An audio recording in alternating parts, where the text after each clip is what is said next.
এই শোন, জি মডেল। কালকে যে কুরবানি মাথায় আছে তো, গরুটা আজকে বিকাল বেলা ভালো করে গোসল করে রাখবি। কেন মডেল, বিকালেই কেন? আরে পাগল, আজকে ঈদের আগের দিন। আরে তুফান মডেলের কুরবানি এলাকাতে সবচেয়ে বড় কুরবানি, তাই গরুটার সাথে বিকাল বেলা সেলফি তুলবো। এত দামে গরু কিনেছি, ফেসবুকে ছাড়বো না, মানুষ জানবে না, গরুর সাথে সেলফি তুলবো না, তা কখনো হয়? তা যা, গরুটা ভালোভাবে ধুয়ে রাখ, আমি একটু এলাকা থেকে ঘুরে আসবো।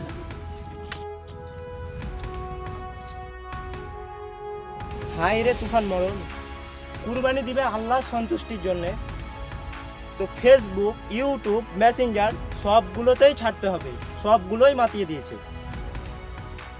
বিকেল বেলা তো হয়ে গেল, চ গরুটার কাছে। আচ্ছা চলেন।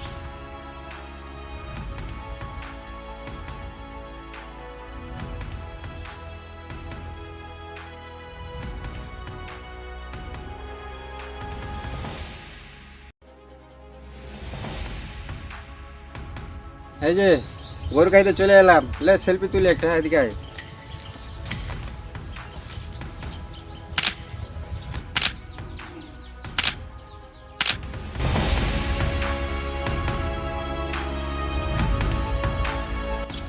দাঁড়ান, ওই দেখেন তুফান মডেল না? হ্যাঁ তাই তো, এখানে কি করতেছে? ওরা সেলফি তুলছে। এই কুরবানির গরু কিনেছে তো, কুরবানির গরুর সাথে সেলফি তুলে ফেসবুকে আপলোড দিবে হয়তো বা। চলেন যাই দেখি তো।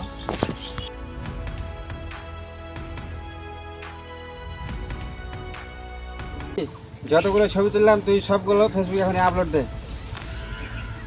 মডেল সাহেব, কয়টা আপলোড দিব? সবগুলো দে। তুফান ভাই যে কুরবান দিয়েছে তাই এলাকাতে ছড়িয়ে দে ছবিগুলো। ওয়ালাইকুম সালাম। কি খবর হুজুর, কিছু বলবেন? না মানে বলছিলাম, এটা কি আপনার কুরবানি? আরে হ্যাঁ, এটাই আমার কুরবানি, এলাকাতে সবচাইতে বড়। রাস্তা দিয়ে যাচ্ছিলাম তো, দূর থেকে দেখলাম যে আপনি গরুর সাথে ছবি তুলছিলেন।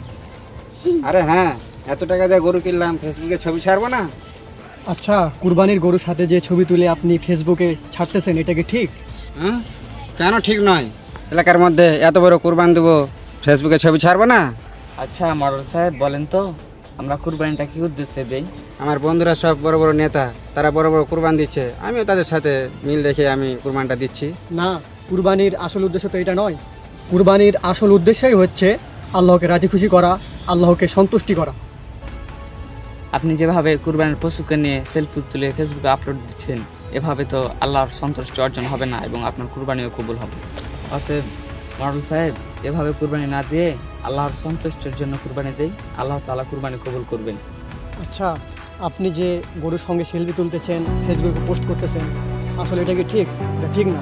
আল্লাহ আপনার অন্তর দেখবেন, আপনি কতটুকু টাকা অর্জন করলেন। কুরবানির অর্থই হচ্ছে ত্যাগ।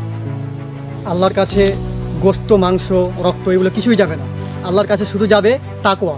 তাই আসুন আমরা লোক দেখানো ইবাদত থেকে বিরত থাকি। ঠিকই বলেছেন হুজুর, আমার এই কাজগুলো করা ঠিক হয়নি।